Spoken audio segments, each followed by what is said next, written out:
முத காரியம், உங்களை நம்பாதீங்க.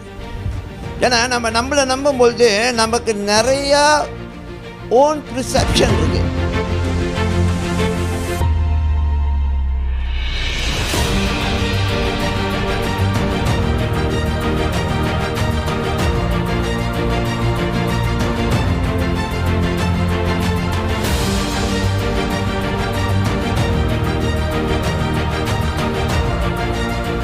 முத காரியம், உங்களை நம்பாதீங்க.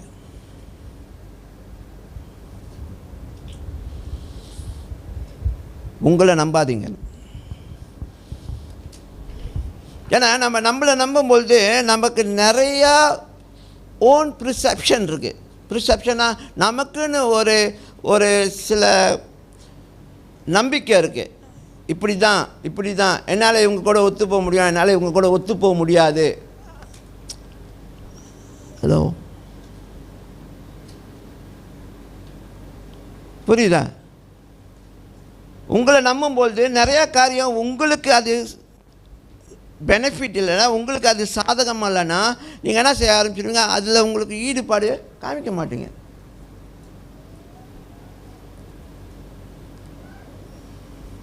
இப்போ நான் சொல்கிறேன், இன்னைக்கு சேர்ச்சுக்கு வர வேணாம், எல்லாம் நீங்கள் வீட்டிலேருந்து சொந்தமாக தேவனை ஆராதித்து பார்த்துக்குங்க அப்படின்னு சொன்னால் எத்தனை பேர் இப்போ கை தட்டுவீங்க? அதுக்காக எத்தனை பேர் மனசு இப்போ குளிர்ந்துருக்கோம்? அப்பா, ஞாயிற்றுக்கிழமை அந்த காலையில் எந்திரிச்சு, அது ஒரு பாடு பாருங்கள். காலையில் எந்திரிச்சு கிளம்பி வர்றது வந்து ஒரு பாடு சிலருக்கு.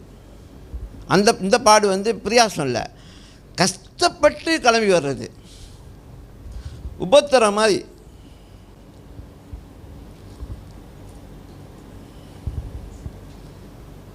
உங்களை நம்பாதீங்கன்ற அசிரியா ராஜா அவரை நம்பினார்.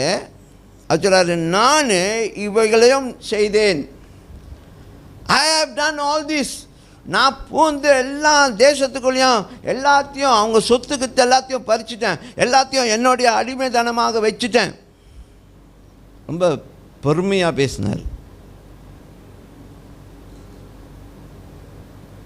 நான் அங்கே போய் உள்ளுக்கு பூந்து அவங்கெல்லாம் அடிக்கும்பொழுது ஒருவன் எனக்கு எதிராக எழும்பலை, ஒருவன் எனக்கு எதிராக சத்தம் போடல அப்படின்னு.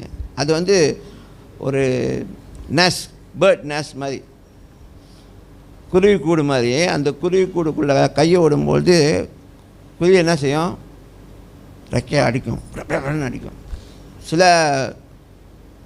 சிலது சத்தம் போடும், ரொம்ப அந்த பயத்துக்குரிய ஒரு சத்தம் போடும். இது சொல்கிறாரு, நான் அந்த தேசத்துக்குள்ளே பூந்து அடிக்கும்பொழுது ஒரு ஆள் கூட ரெக்கையை அடிக்கலை. அப்படின்னா ஒரு ரியாக்ஷன் எனக்கு எதிராக கிடையாது.